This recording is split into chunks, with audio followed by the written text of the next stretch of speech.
mahadsan tahay suxufi waa ku salaamaya ugu horeyntii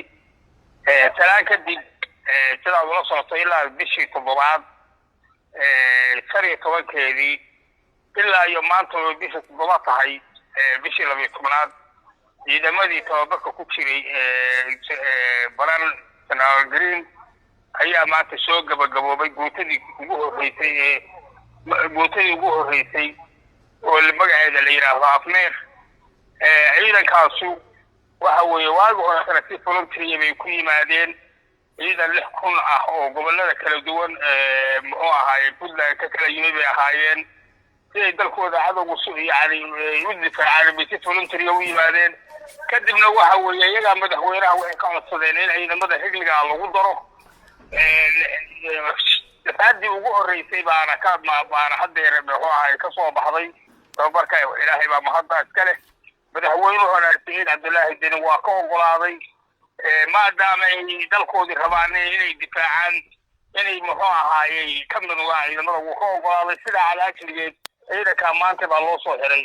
tababarkii waayahay marka ciidanka tababarka hadii loo xiray maxaa xigi doona waxa xigi doona hawlgalkii ay u diyaar garoobayaan afneer magaceeda macnee waxa weeye hawsha socotay soo gabagabeynteedii bay ku lagu jiraa afneer macnee waa soo afjaraya way hadii meelaha wax ku hareen ama ay ku jiraan in dadkii awal deegaanka ahaa oo la qalday oo la isleeyahay xagga taakulada iyo bay bixiyaan oo boqolkii roogu muxuu ahaayay madaxweynuhu u ballan qaaday atif hadii ka jiraan waxaan muxuu ahaayay atifkii ka faa'iideysan in la soo qabto deegaanka inay muxuu ahaayay la xasiliyo arrintaas baa waxa weeye bay ka howlgalayaan hadii ilaahay idmo marka ciidamadan marka tababarka loo xiro ma intaas ku egtahay hawsha mise ciidamo kala jiri doona oo iyagana tababaro loo furayo waa taa ku sheegay ciidamada markii hore ku yimid si frontier ilaa 6,000 oo ciidan ah oo awal beele ku yimid ayaa dawladdu waxa weeye waxay ka dhigtay ciidamadii xilliga ahaa iyagoo afsigoodii madaxweynuhu u ogolaaday la tixraacayo ciidamada marka dacfadii guutadii ugu horeysay la yiraahdo afneer waa maanta loo xiray tababarkii kuwa kale tana muxuu ahaayay meelaha tababarada kala duwan ayay dugsiyada tababarada kala duwan bay hadii ilaahay idmo iyagana ka soo qaadanayaan wixii tactical training waayahay afayana marka waxaad iga warantaa hawlgalkii ugu dambeeyay iyo xaaladda hadda xagee wax marayaan howlgaladii ugu dambeeyay ciidamadii ugu horeeyay howlgalkan ka qayb qaatay si caadi ah ama sidii loogu talagalay bay howlgalkoodii u fuliyeen oo soo burburiyeen cadowgii maadaama cadowgii ay soo burburiyeen deegaanku wuxuu rabaa xasilin iyo la joogid in saldhigyo ciidan laga diyaar gareeyo waa qodobka koowaad oo madaxweynuhu amray qodobka labaad in dadkii bulshadii ilaa iyo dhowr iyo 30 muxuu ahaayay tuulo waagi hore nimanku ka soo qaxiyeen dadkii deegaanka oo ahaa ayaa maanta waxa weeye hadii ilaahay idmo ummaddu ku noqotay LLBL loo qoday adeegii bulshada oo dhan isbitaaladii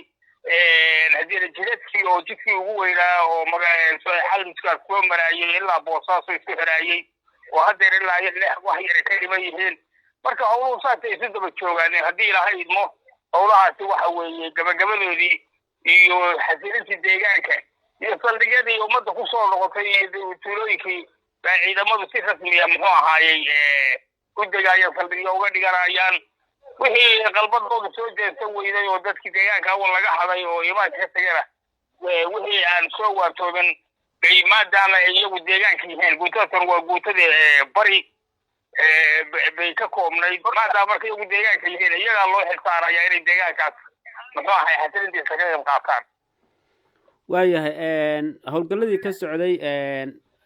baalade iyo bakuuje iyo firxadka argagixisada lagu dabar jarayay xagee socdaan goorma la soo afjarayaa waxaas waa soo afjareen ciidamadu waa soo afjareen hadday cirka ahayd iyo hadday dhulka ahayd intaba waa laga weeraray waa la soo afjaray laakiin tan ciidamada kan waa ku xasilinta deegaanka si nabadgelyo ah inay dadku ku noolaadaan ciidanku muxuu ahaayay oo meelihii awal hore looga soo qaxay saldhigyo ka dhistaan waa ciidamadii deegaanka u dhashay gobolka bari ciidamadii kaleeto oo daraawiishadaha oo qaybaha kala duwanana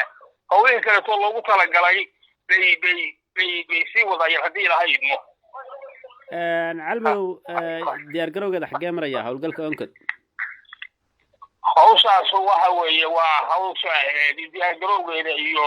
howlgalkeedii baa insha allahu iyadana socda laakiin kaas waxa weeye madaxweynaha haddii ilaha idmo ku dhawaaqayo waqtiga ay wax bilaabanayaan haddii ilaha idmo waayahay afhayeene waxaa sheegtay ciidanka in ay deegaanadii ka howlgalayaan marka dadka deegaanka maxaad ugu baaqaysaa dadka deegaanka ciidamadoodii awalba ciidamadoodii baa la joogay iyagaa cadowga kala dagaalamay iyagaa muxuu ahaaye halganka iyaguna waxay u ahaayeen soo dhaweynta iyo garab istaagga ciidamadooda bay diyaar u ahaayeen hadeerna waxa weeye ciidamadii si rasmi a idinla joogi lahaa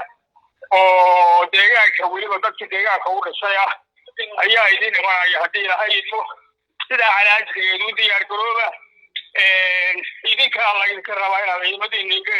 garab istaagtaan baan ugu baaqaynaa inay ciidamadooda garab istaagaan